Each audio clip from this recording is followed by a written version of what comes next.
was young, the earth it burned a gorgeous flame. Gave me a choice, it gave me pain and simple joys.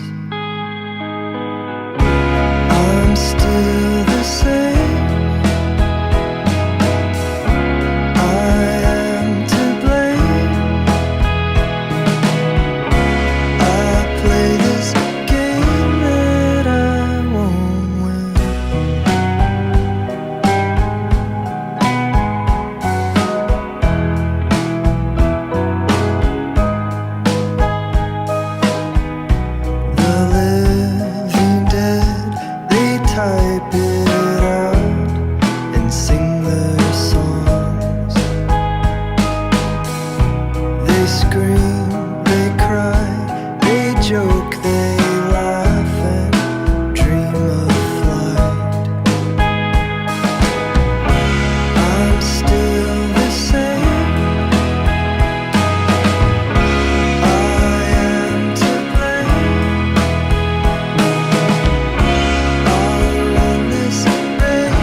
Hey, Phil. Hey, Phil? What the hell, man?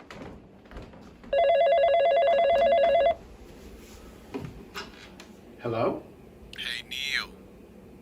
Phil? You need to get a hold of yourself, man. Wait, what?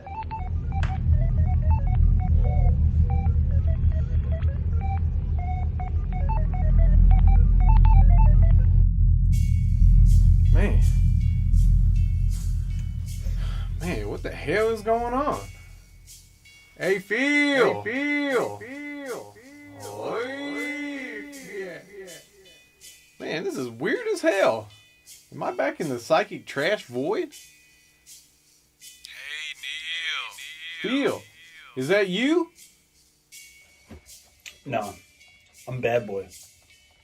Yeah, I wasn't talking to you. I remember who you are, bad boy. What are you even doing here? Beats me. Oh, hey, I don't think we've met before. I'm Dottie. You need me to top you off there, Neil. Top me off? What do you mean? Oh. Never mind. Thought it was somebody else. Do you know where the hell I am right now? You're in the call center. Couldn't you look around and figure that out? This guy. What a doofus. What are y'all even doing right now? Like, y'all act like this is normal or something. I don't understand what is happening. You seem to be way out of your depth here, Neil. But you're used to that, huh? Don't worry about what we're doing. Worry about what you're doing. Look, guy, why don't you quit your yapping and keep it moving, okay? You're killing the vibe. Me? I'm killing the vibe? Exit stage left, please. Move it or lose it, Jacko. Okay, fine. Yo, is anybody there?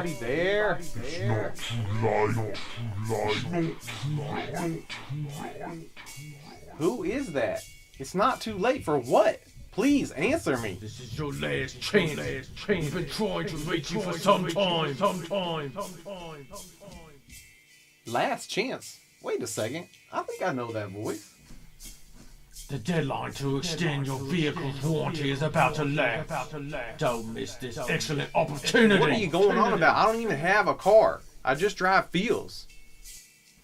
Wait a sec. I think I know that voice. The window is closing for good. It will never be open again. Do not be locked out of this once-in-a-lifetime chance. You will regret it for the rest of your life. Ah, yeah. I knew it. You're that Giffrey guy, right? It will haunt you every waking moment you're alive. Giffrey, man, come on. Snap out of it. Come on. Hey. What is happening? Neil, is it you? What are you doing here, Neil? Where exactly is here? I don't understand what's going on right now. Well, now that you mention it, I'm not exactly sure where this is either. I feel like I just woke up here myself. Well, that being the case, I think I'm just going to keep on by myself. Good luck to you, Joffrey McConaughey, or whatever your name is. Peace. Wait, Neil, are you sure you're not ready to start living your life totally cloud-free? Why don't you break from the script, Jeffrey? Go make more calls, now. Wait, Neil. Hey, Neil, there you are. Where have you been at, man? Whoa, what the hell? Phil, is that you? No, Neil, I'm not Phil. I can understand why you might think that, though. But I'm actually you. I'm Neil, too. Wow, this is like really weird, Neil, too. What is going on right now? Well, you know how you're always seeking out Phil all the time? Yeah, Phil is my number one homie. I don't do anything without Phil. Have you ever stopped to think about why that is, Neil? What do you mean? I'm Phil's homie. That's all there is to it. You don't need a reason to be somebody's homie. Is that true, though, Neil? You say that you're Phil's homie, but is Phil really your homie? What are you trying to imply to me right now? Are you saying Phil is a fake friend or something? No, Neil, that's not what I'm trying to tell you. But I do think if you want the answer to my question, you're going to have to stop seeking out Phil and start seeking some answers within yourself. Inside myself?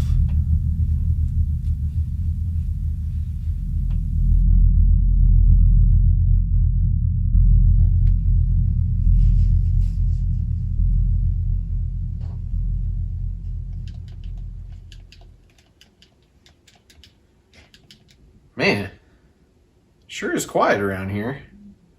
Wonder what Neil's up to. Actually, no, I don't. Coming to you live from the most robo-erotic corner of the internet, it's Late Night with Chill Neil. Tonight, Wednesday, March 10th, we have stand-up comedian and co-host of Sign of the Times podcast, Marcus Gantt. And visual artist, shitposter, and admin at the call center, Jeff Wolfe. With special musical performance from Chill Neil and Marcus Gantt. Now, here's your host, Chill Neil.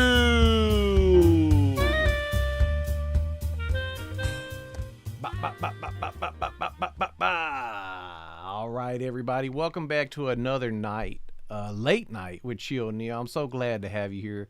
It's been a really exciting evening already. So many things have happened. We had some new music at the top of the show. Shout out to our homie Zach Zent, who was not only in the band on the Starting Soon screen. If you didn't know about Thunder Dreamer, make sure you check out Thunder Dreamer. But Zach is also a friend of the show. He plays Bad Boy. He was in the first sketch. Also, shout out to Rachel Call, Resistance is Tactile. We love to have her on the show. And she was reprising her role as Dottie in the call center. That was crazy. I don't really know what happened. I'm gonna have to like do some meditation and reflect on that whole experience. I also wanted to do a quick correction and shout out to Jordan for last week coming on the show and let me tell him the whole show happy birthday when it was not his birthday for like another day. I thought that was hilarious. None of y'all were willing to tell me that shit in the chat. Come on, y'all. I'm counting on y'all. Anyway, the Ides of March, is that what March 5th is? That's actually Jordan's birthday. So, happy birthday again. And, hey, I wanted to shout out a friend, not only a friend of the show, but a contributor to the show, Shu Brodelli. Many of y'all know him under many names. He's got his own show coming out called This is the Cinema with Shu.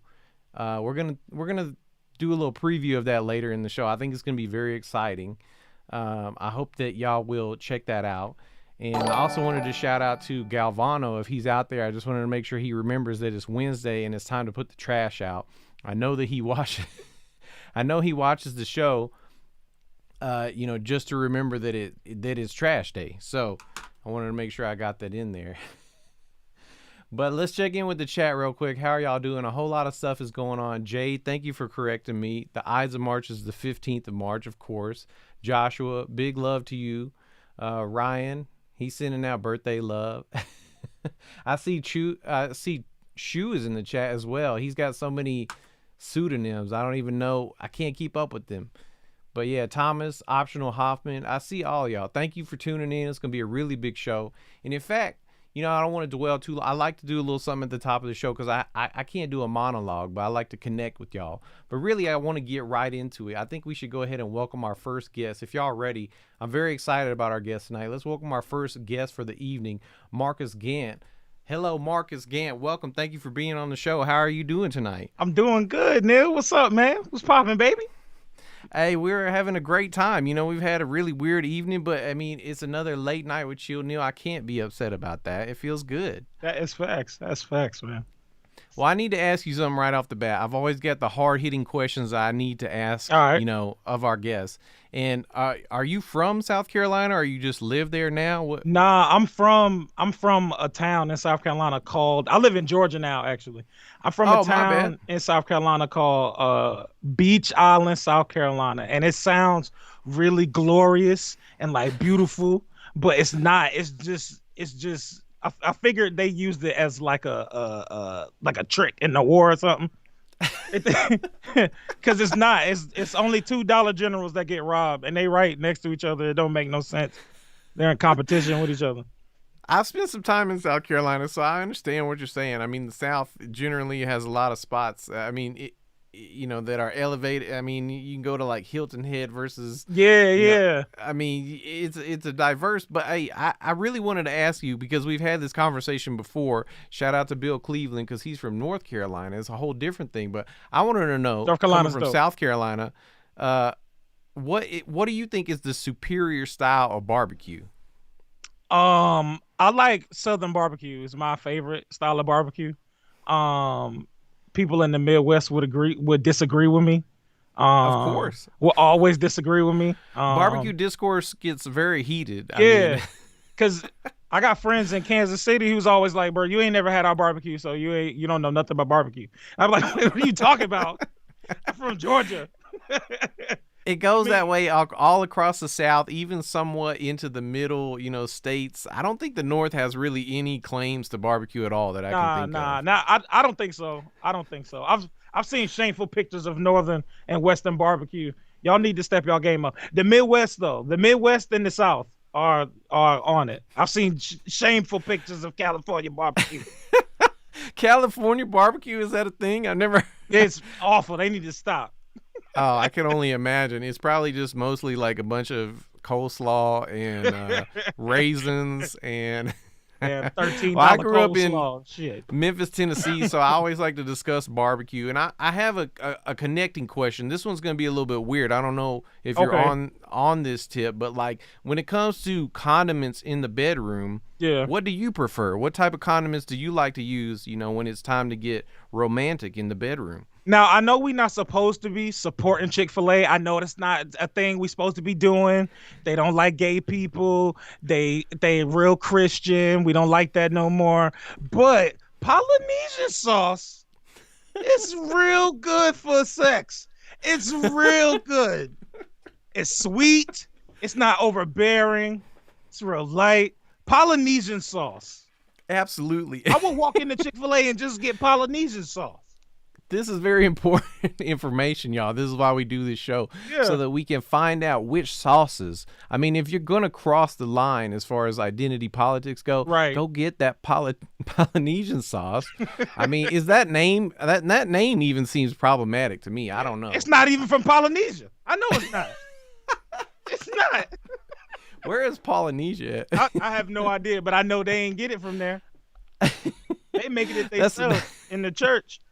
Where they discriminate against people at. Yeah, well, if y'all can, get some Polynesian sauce on the black market without directly supporting, I think that the Chick-fil-A black market is actually a really good way. I'm sure you can torrent it somewhere. You just make sure you get a VPN. You can actually, you know what? Polynesian you could just run into Chick-fil-A and just grab a whole bunch of Polynesian. You don't really have to buy anything. They're too polite to tell you no. I've done it. I just go get Polynesian sauce. I love that. That's amazing. Well, this is actually, I mean, that question, I didn't know how it was going to go, but actually that was so much information I didn't know we could get tonight. That I'm going to try that. Maybe. I figured you were going to ask me that question. I was already prepared for it. Amazing. Well, hey, Marcus, I gotta say, most people that I get on the show is because I'm deep into the meme world. And I get to know them through memes, and like it's kind of weird. I think you're probably the first person. I did go dig around on your Twitter and find some memes and stuff that I'm gonna share on the screen, but I got to know you because of your podcast.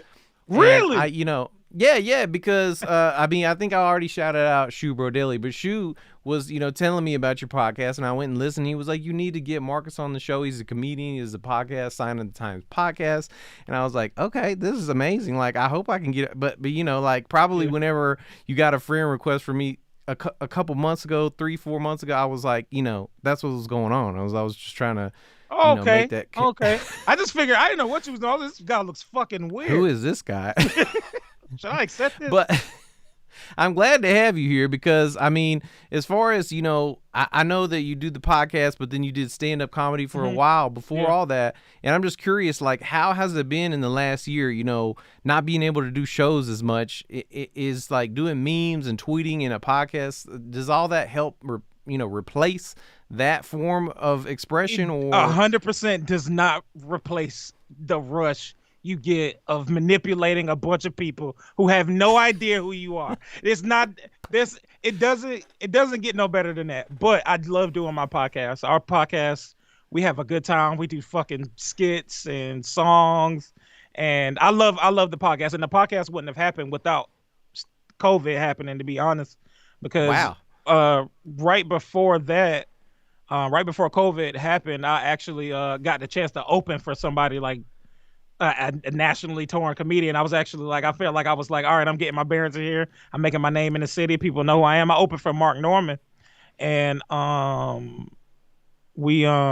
was a damn good show. And then after that, COVID happened. It was like a week after that, COVID happened. So I was spending all my time doing stand up. So now having the podcast, it definitely helps, but it doesn't replace it at all. I'll miss doing stand up like a motherfucker. So bad. I've heard so many stories like this. A lot of people have come on the show coming from similar backgrounds, doing live shows, and I was gonna ask you, are you looking forward to get back to it? But obviously you're ready to get back to it. Has the last year doing more online stuff, has that changed your approach to doing comedy at all? Or are you just gonna hit the stage? I definitely want to keep doing more online stuff. I don't want to stop the podcast. We're in pre-production to do another podcast. So, God damn. Yeah. So I definitely don't want to stop doing that. But as soon as I can get on the stage and feel safe, because I live in Georgia. Let me tell you something about Georgia. I don't know where everybody is in the country right now. Nothing stopped in Georgia. Nothing has ever stopped. Okay, the bars were closed for maybe 2 weeks. Ain't shit stopped. I can do everything I want. I can do a show right now if I want. I don't feel comfortable doing that. That's fair. just because it's small spaces, doing shows in bars where some people want to wear masks and some people don't, and we live in a state where it don't matter what the fuck you do as long as you paying money to do it.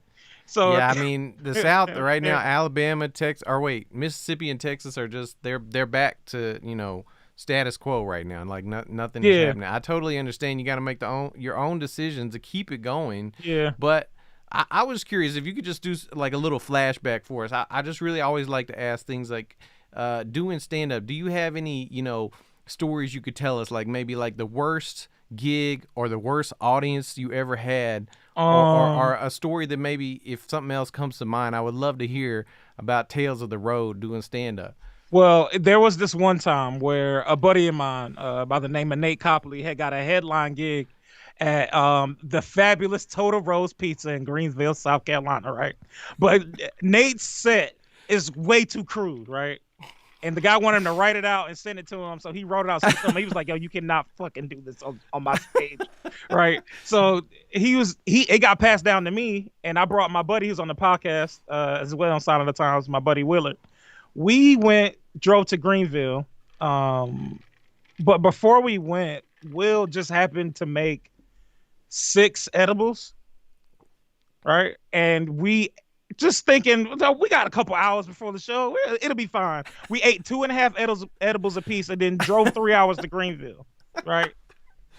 Number one, 2.5? 2.5, yeah, 2.5 edibles. I think they were cookies. I don't really remember. Everything's a blur after that. Only thing I remember, I was supposed to do 30 minutes on stage. Okay. I got to Total Rose Pizza. I watched people do their sets. I ate an entire pizza. I got on stage. I did 11 minutes and I spit in a lady's face by accident, laughing at my own joke. A joke that I've told 1,000 times. That's one of my oldest jokes. And I laughed at it in a cup of water and spit all over the front row. And that is so amazing to me.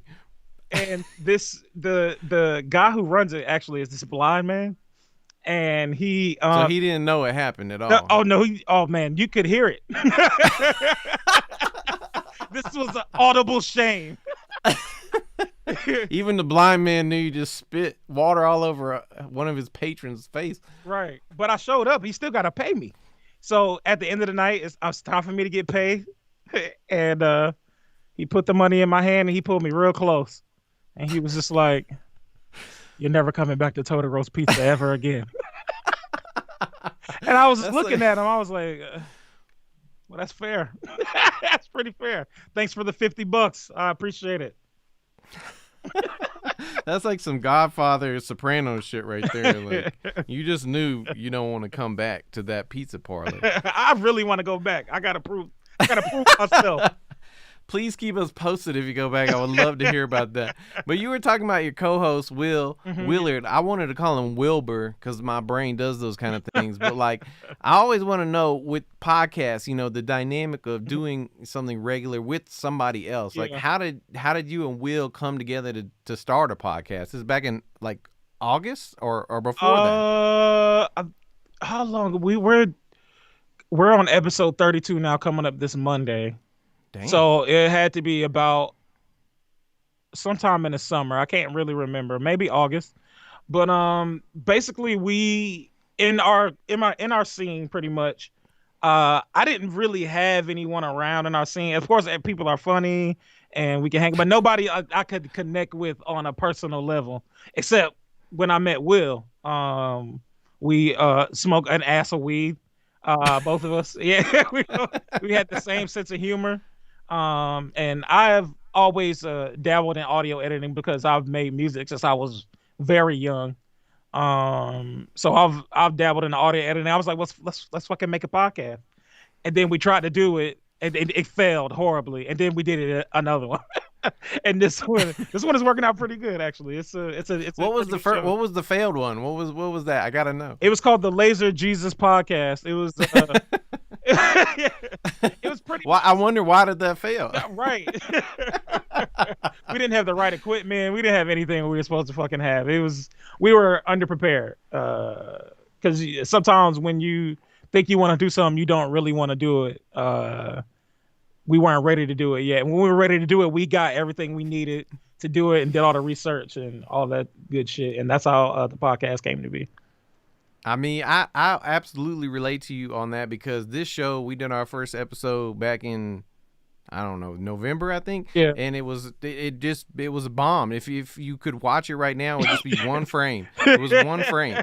Just Neil and a TV and nothing. And it was, but like you say, you want to keep doing it so you get the equipment better. And we went out and got a new computer and all this shit. But anyway, that's not important. I just relate to that a lot because the exact same thing happened to me. But I just was curious. Like, this is kind of a stupid question, but it could be funny to hear what you think. Like, because you described that you had this connection with Will. Yeah. Like, do you think if you had the opportunity to do a podcast with like a shithead person that you hate, could you do it? Like, if it was a big opportunity, but you hated this person, they were kind of a shithead. Could you hold it? Could you do it? I don't know. I have a really strong personality. I don't know.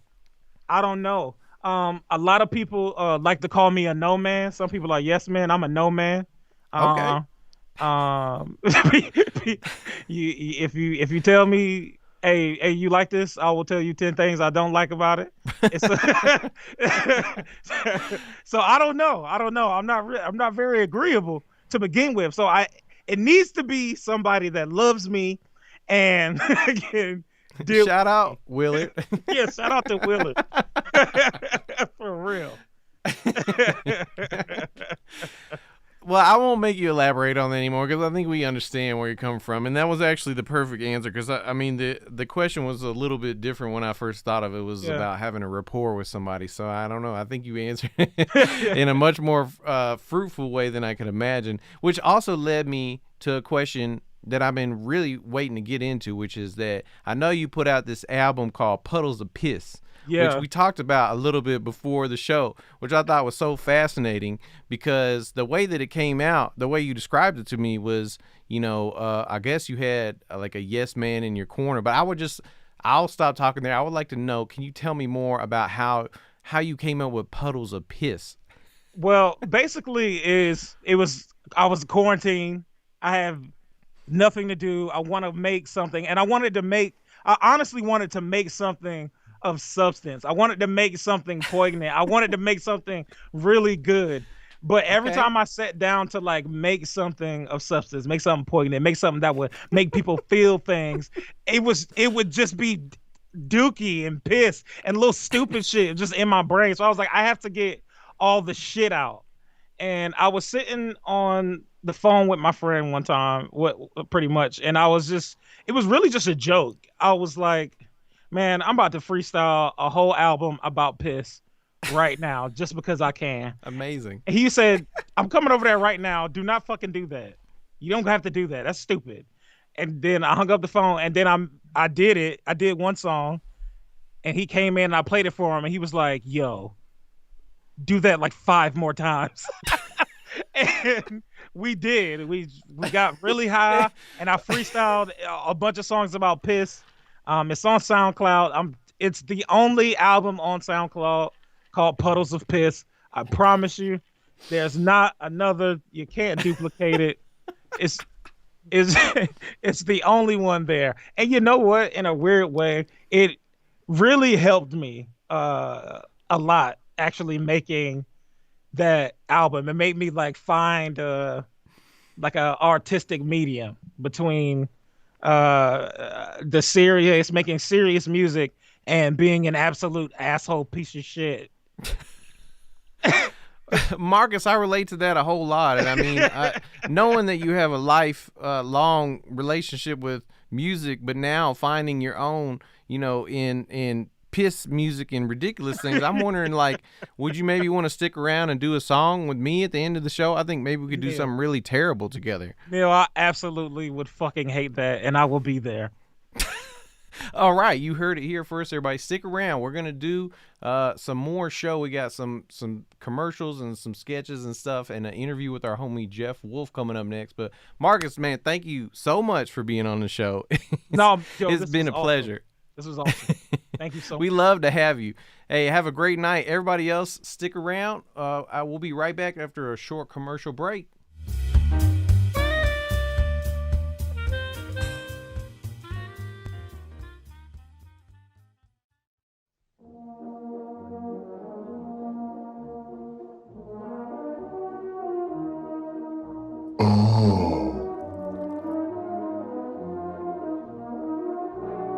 good boys go in the steam room.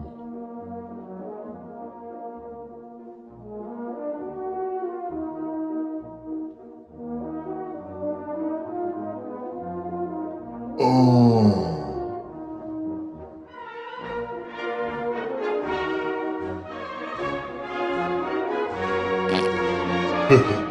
I cut the cheese.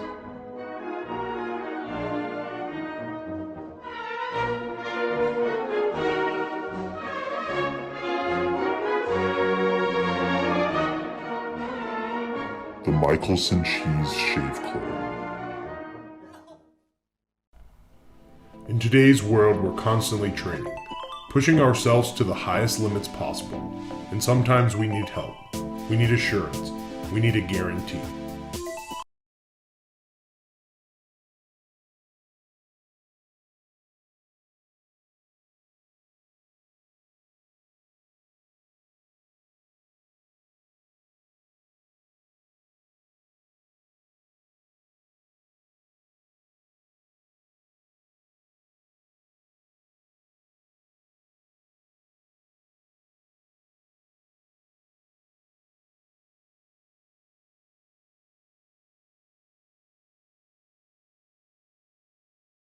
And a promise from your credit lender is assurance and help.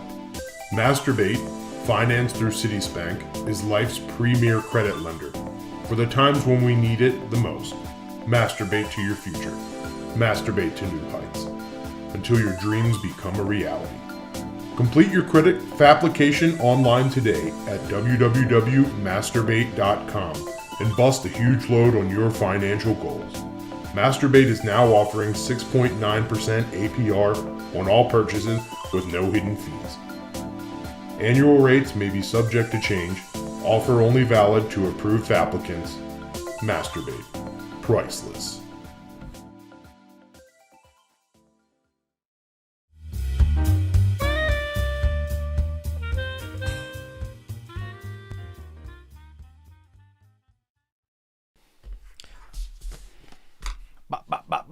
All right, welcome back, everybody. And before we welcome our next guest, we wanted to revisit a segment that we haven't done here on the show in a couple months now, where we like to feature small businesses in hopes of, maybe sending them some new customers. So it's time for a new edition of Small Calls. Small calls.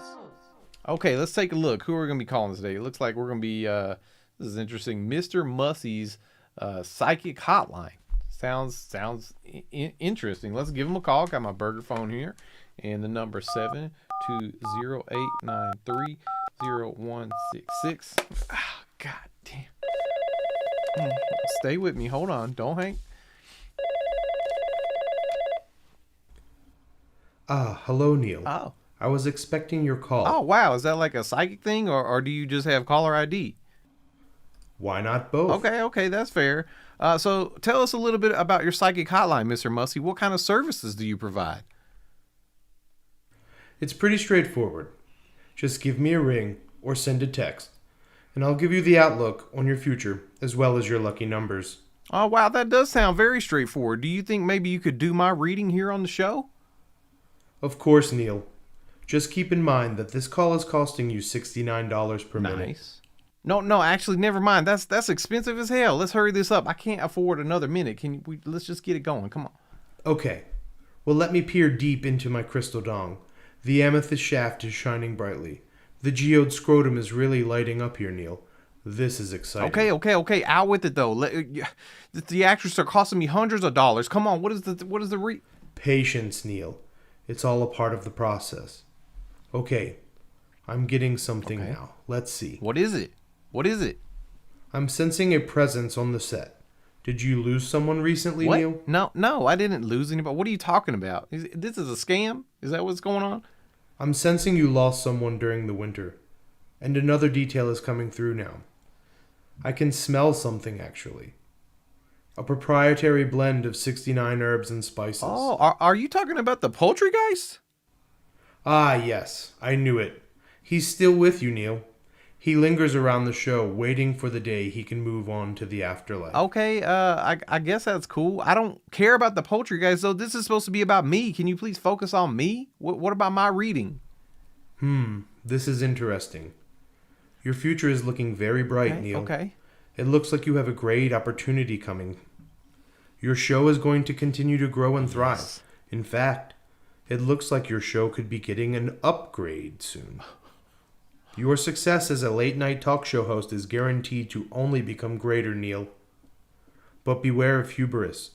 You have drawn the tower, and it shall rule your current state. A very powerful card which is associated with unforeseen change. If you let success go to your head, you may find that your pride and your arrogance will lead to your downfall. Remember, the seeds you sow now will pay great dividends upon the next solstice, only if you maintain your current path. What does that mean, getting an upgrade? How is that even possible? I mean, this show is so good already. I don't know how you could possibly upgrade it. I mean... You have drawn on many powerful cards, Neil. The Four of Wands and the Ace of Cups are prevalent with your newly found success. You'll have to wait and see what the future holds for yourself, Neil. But be mindful to heed my advice. Okay, I'll try. Can you give my lucky numbers now? Your lucky numbers are 4, 20, 69, and 90210. Nice. Okay, well, thank you very much for coming on the show, Mr. Mussy. Everyone, you can get your own psychic reading if you just text the number on the screen. Thank you again for coming on the show, Mr. Mussy. Have a great evening. Now, let's go ahead and introduce our next guest to the show, everybody. Let's rearrange real quick. All right, everybody, let's go ahead and welcome our next guest to the show, Jeff Wolfe. Jeff, how are you doing tonight? I am doing spectacular, Neil. Thank you for having me. Absolutely. It's such a pleasure to have you. We've been looking forward to it for a long time. It was kind of crazy. We went to a space of yours earlier in the show, the call center. I mean, I didn't expect that to happen. That was crazy. Did you have any part in that? No, it's completely out of my hands now. It's kind of like a Frankenstein's monster. Fair enough. So well, right off the bat, not after the bat, but right off the bat, I want to ask you something. I've been meaning to ask guests that have been on the show for a while, but I know being from Michigan, or at least that you live in Michigan, you know, Detroit style pizza is a thing, but I want to know, what is the superior style of pizza to you? It's the Detroit style pizza. Are you serious? That's it. I mean, I've had it all. So it's yeah. This is not an arbitrary, you already know. Can you actually tell me what is the Detroit style pizza? I can't say it either. So, but what makes it a Detroit pizza? It's like a thicker crust. It's usually square shaped. Okay. So you're not getting your circles in there. It has very crisp edges. Oh yes. I don't know. I've heard people say that calling it Detroit style pizza, it's not other people say it's from their region or whatever, but yeah, I think it's kind of it might be more of a Midwest thing, but yeah, I love Detroit style pizza. Wow, it's the way to go. I feel like I just set you up for the alley-oop or something. I thought this would be much more involved, but hey, maybe this next question will be more involved. I'm curious, do you think that breadsticks have a place in the bedroom? And not just for sleeping, I mean for relations. Absolutely. I mean, I don't see why not. I think a lot of people should be open to breadsticks. What if they don't like crumbs in the bed though? Well, you put plastic sheeting down. I mean, you probably have it there for the other kinky stuff you're already doing, so it's gonna pick up your crumbs. Perfect. So no big deal. And if you have pets, they're just gonna clean up anyway, right? So. Yes, absolutely. I think the breadstick really makes a great gag because you can really just, you can put it in there for the BDSM purposes, but when things get too serious and you want to just eat that breadstick and, you don't even need a safe word because the breadstick, it can be relinquished at any time. But anyway, thank you for indulging me on the pizza talk. And as this show goes, I mean, most of the people that have come on this show, I've met y'all through making memes and stuff like that. So, I mean, I was just really curious. I mean, I've talked about the call center with a lot of folks, and a lot of us say, it's more than memes. It's more it's art. But I know you and I talked before the show, and you said like, well, I think it is memes. And I was just kind of curious, how did you get into this world of memes and shit posting and all that? I would actually say, I've been kind of doing it for like about 4, maybe 5 years now. I had a friend in college who I met that was like making some pretty wild stuff, just like really out there things, and like he really inspired me to like start making my own. His name's Ben Butelgun, so shout out to BB Gun. Shout out BB Gun. And yeah, like he was just like one of the first people that really kind of like, anytime I showed him something, he would just super supportive and just like, oh, these are amazing, like great job, stuff like that, really encouraging. And he like introduced me to other people in the community, and I met more and more people that way, and just like everyone has just been kind of like him. And I've been able to like collaborate with some people sometimes. Actually, one of the first pages I worked on, Bob Slocum, who you had on the show, I worked on a page with her like before I started the call center, and I just kind of like, I got to try things, and then I don't know, just like one day, I don't know, I had a job where I just like I didn't feel like life had, every day was like an existential crisis, it felt like. And when I would get on social media, I would also kind of like, not like to be a snob about memes or anything, but like there's a lot of memes where it's just like, it's like fast food, really. It's just like, it's content to be just like digested, and you just move on, Yeah.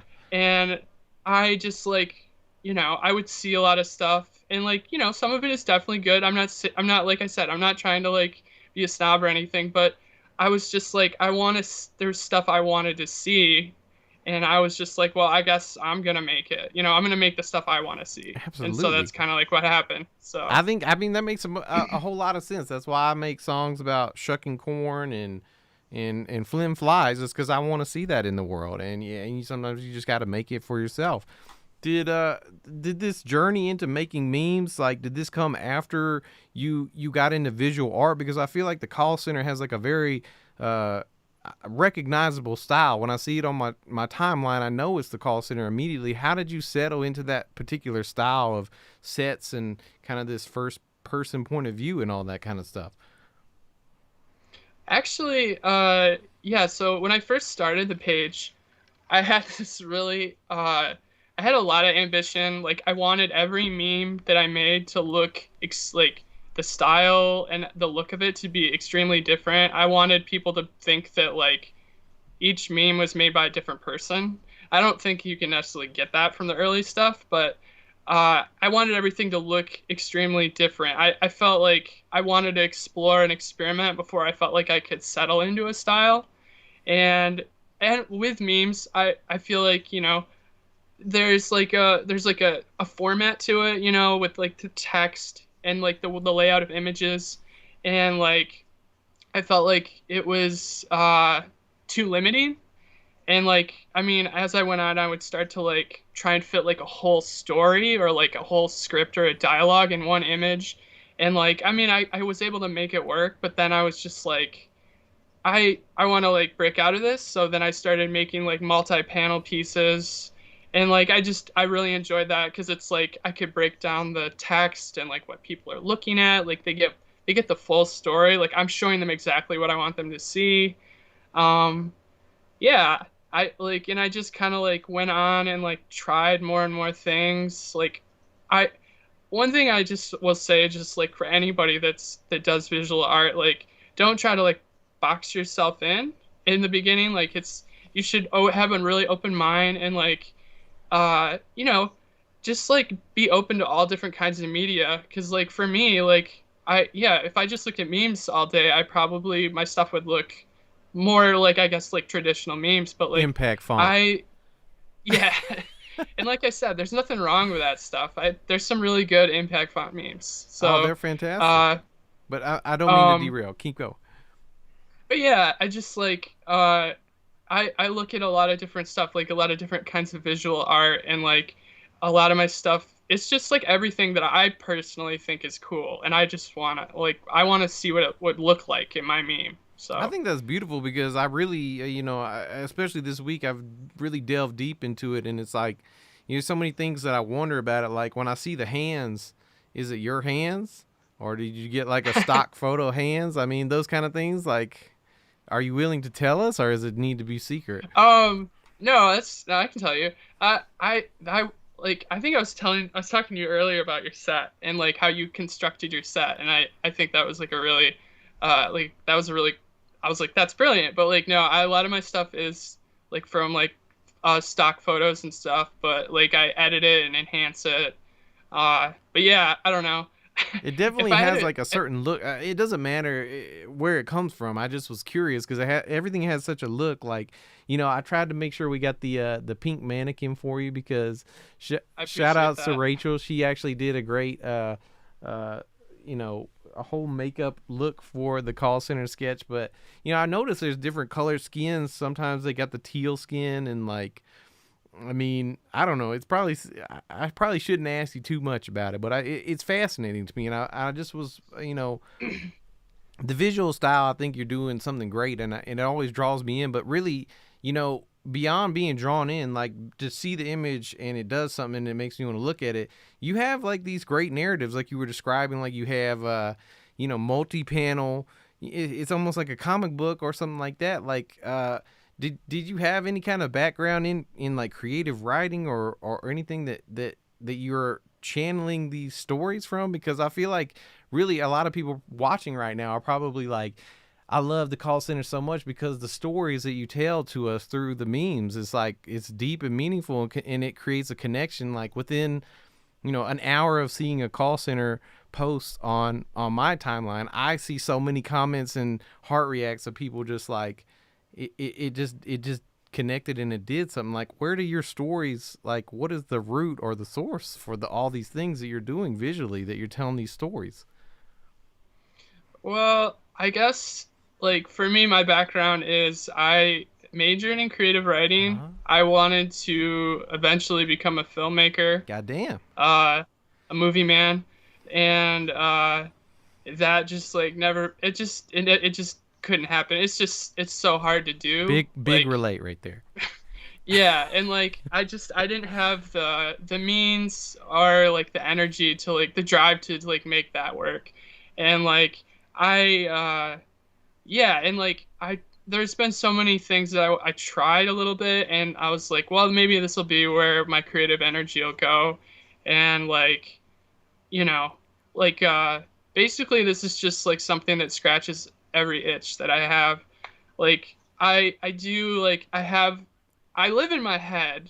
I don't know if you can get that, but like these things that I make, like they even when I'm not like working on something, like they're floating around up there.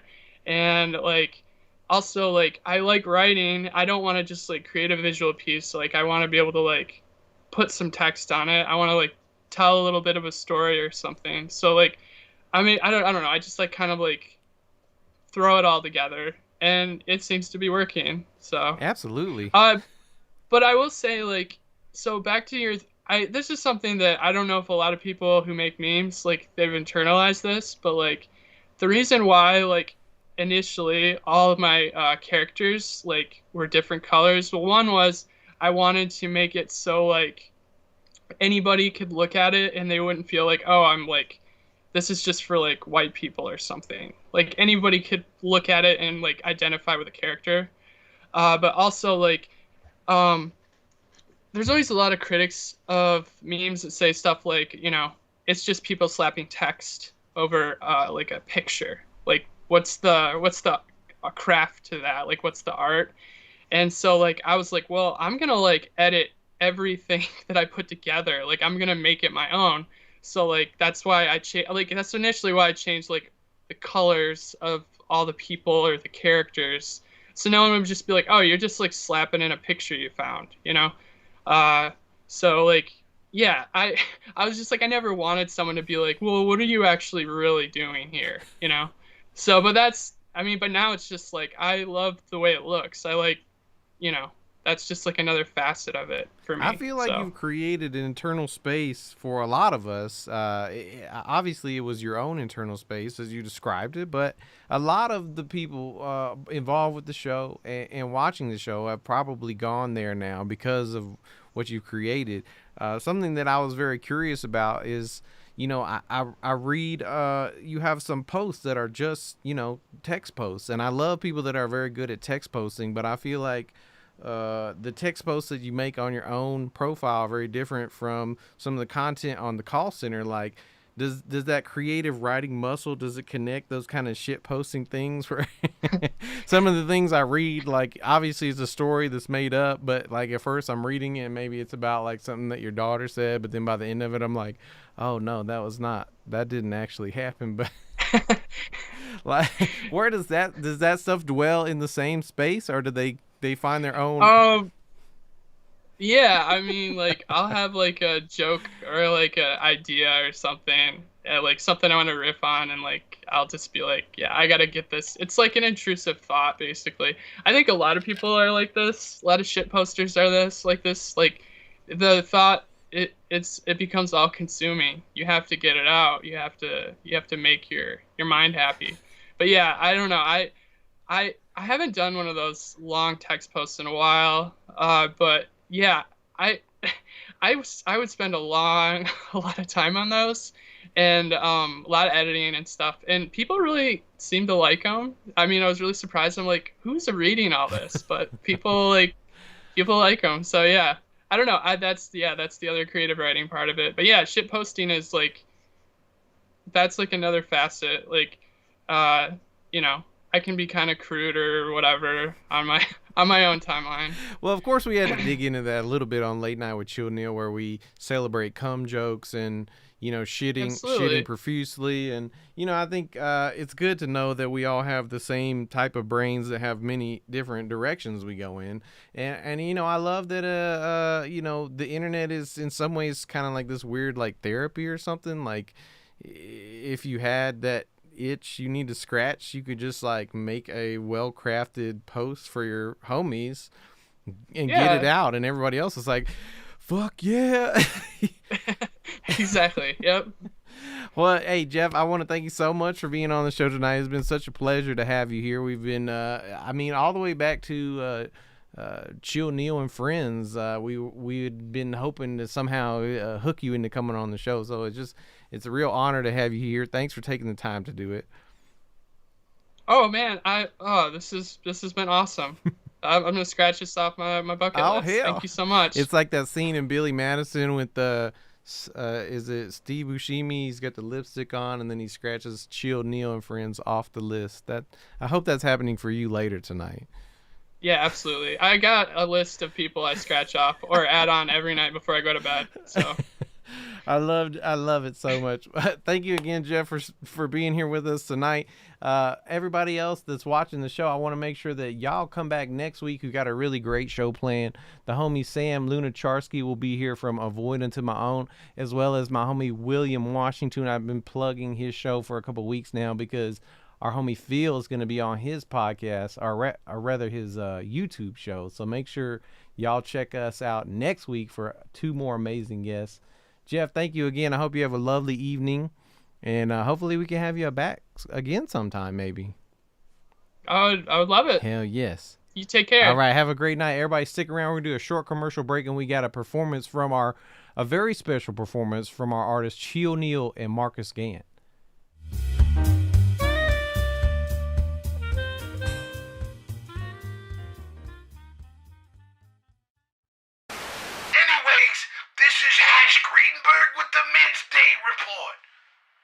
And that was Hash Greenberg with the...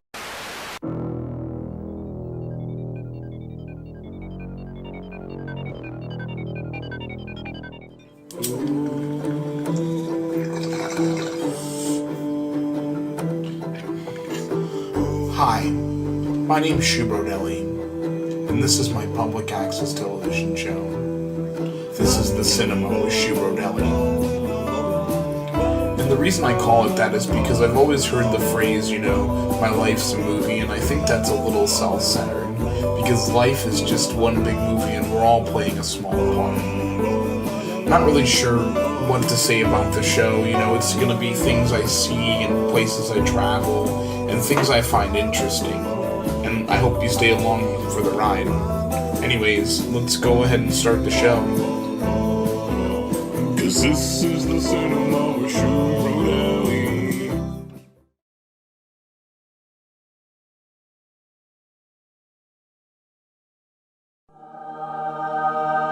Introducing a hard-hitting malt beverage that answers to a higher power.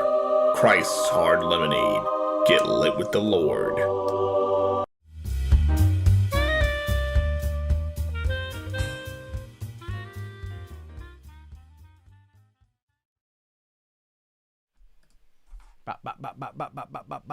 Welcome back, everybody. It's been a great evening. Shout out to both of my guests, Marcus Gantt and Jeff Wolfe. Thank y'all for being here. It's been such an amazing show. I've had such a fantastic time doing this with you.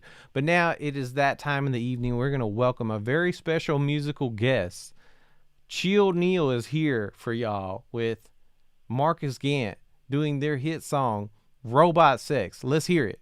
Yeah, you know we talking about. Yeah, you know we talking about. Yeah, you know we talking about robot sex. Yeah, you know we talking about. Yeah, you know we talking about. Yeah, you know we talking about robot sex. Robot bump and grind. Robot bump and grind. Robot bump and grind. Talk about that integration. Robot bump and grind. Robot bump and grind. Robot bump and grind. Poppin' in my city, wow. Yeah, I bet you all thought that your Neil was a celibate, but lately I've been hitting on that Gucci that's electric. Got that USB stick, pop it in the slide. Make sure not to eject before it stops. Robot dongs hit it so much better than organics. Got the gyration going 3,000 per minute. Be careful if you let that robot sit on your face, unless you got the model with the DFCI Gucci plate. Yeah, you know we talking about. Yeah, you know we talking about. Yeah, you know we talking about. Yeah, you know we talking about. You know the age-old conversation, baby. Man versus machine. All I'm saying is, maybe I'm tired of being against you, and I just wanna rub up against you. Listen to me. Easy bake oven, make for some motherfucking easy bake loving. Thick like a motherfucking microwave oven. That's right, baby. I think I'm about to put a bun in. And I ain't talking about no yeast. Have you ever finger fucked a Chevrolet Caprice? Used to fuck on this USB named Denise. Oh shit. She was a US bitch, oh my god. Just need you from my heart, come back to me.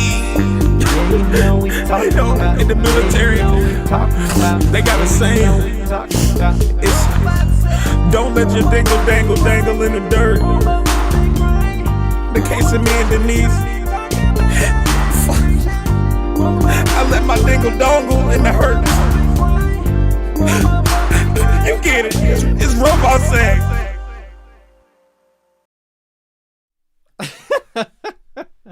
All right, y'all. Thank you so much for sharing another night, another late night with Chill Neil. I love y'all so much. Stay tuned. We got a special remix after the credits from Devasso House. That's right. Toyota Corolla remix coming up. Anyway, I love y'all so much. Once again, shout out to all the guests and all the contributors, the Writers Room, Marcus, Jeff, Josh, Shu, Tony. I can't name all of you. Zach, I love y'all all so much. Anyway, that's our show for tonight. If I missed you, I'm going to go hit you in the chat and tell you that I love you. Once again, that's our show for tonight. I'll see y'all next week.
Oh, I know you told me all you want is a car for Christmas, but you know I might have missed this.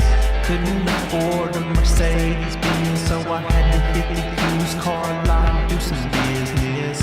And the next thing that happened was really like a miracle. I saw your homie rolling out of a Toyota, having birth inside a Corolla. No, I think it was an Acura. Born in the back of a one-map like Acura. I'm about to catch you up into a sad boy, sad act is spectacular. Pre-vernacular, distracting my dad, that with a novelty cat spatula. Kids acting up, the crash left the strap. No car, no, it's a wrap. Put the baby on the hood now, y'all know where it's at.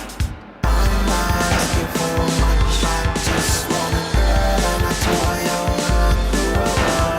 I'm not asking too much, I just want a Rodeo with a big trunk.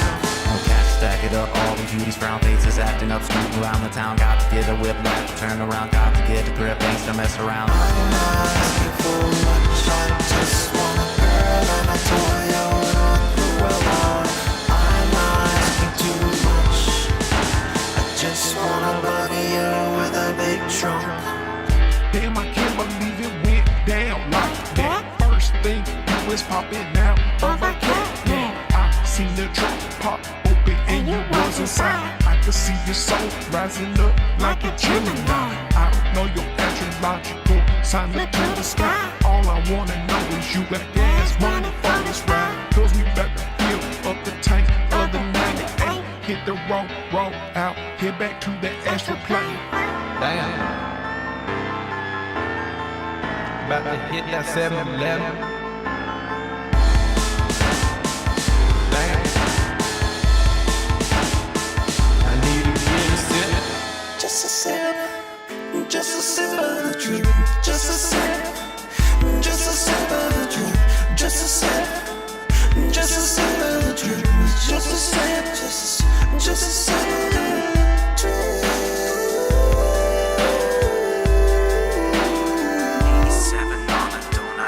Just a sip, just a sip of the drip.